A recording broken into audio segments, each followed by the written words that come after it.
Hello, my name is Blake Patterson, and welcome to Afro Reviews.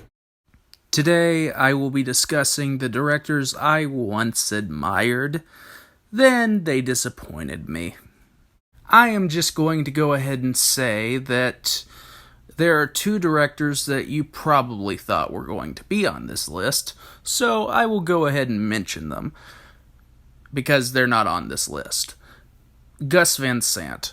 This man did not qualify because his worst movies, like Jerry and Psycho, have provoked me enough to forget his good films, like Good Will Hunting and To Die For.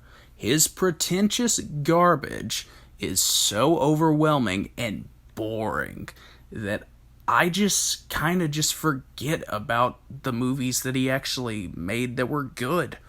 I mean, it's at the point now where I'm just like, should I even care about seeing a movie from him again? Okay, the next one is M. Night Shyamalan.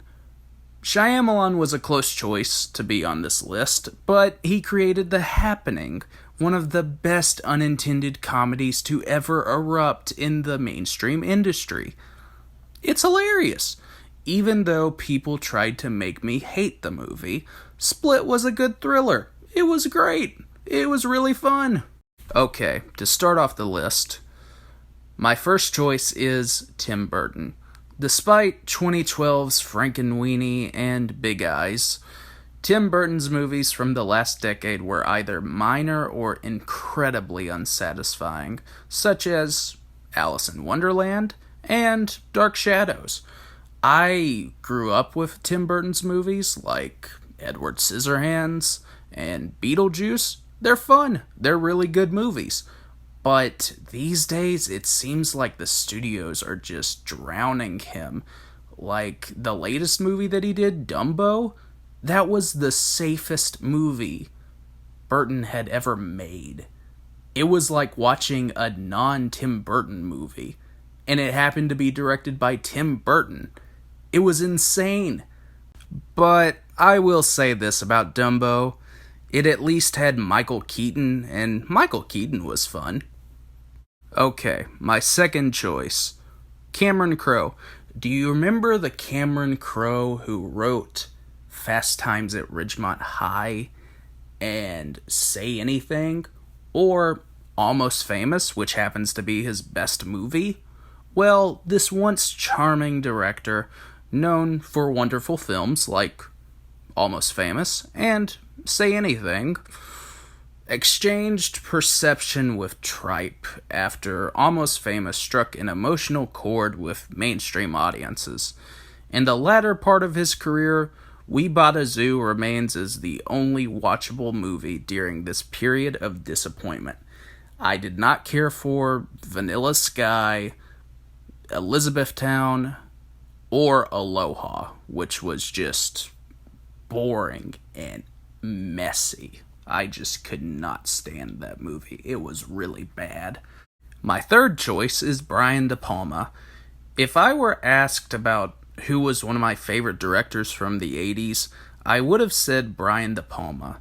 In his prime, De Palma was a creator with a social and political conscience. De Palma's detractors criticized him for his incorporation of tropes from Hitchcock's films, but he provided his own satirical wit and perceptive attitude to interesting ideas. As time progressed, De Palma became a victim of self-parody, as seen in his latest movie, Domino. My fourth choice is Terrence Malick. Okay, I know some people hate this man, and it is understandable why they would. My two favorite films from Terrence Malick are Badlands and Days of Heaven. They're great films, and compared to his later movies, they're more linear than The Tree of Life or The Thin Red Line.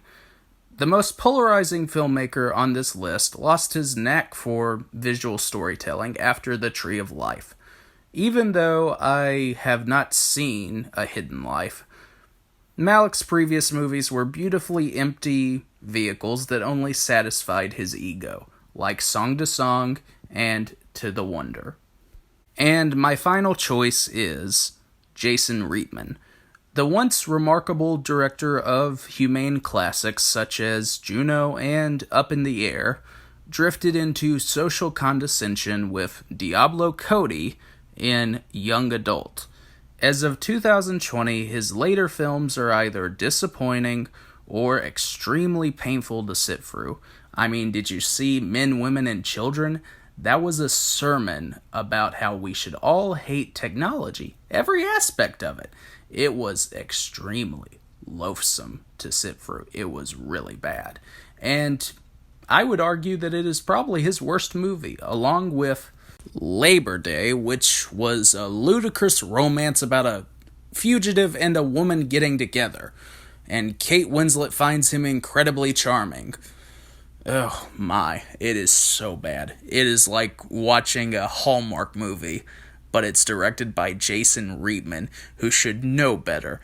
Thank you for watching this video. Have a great night.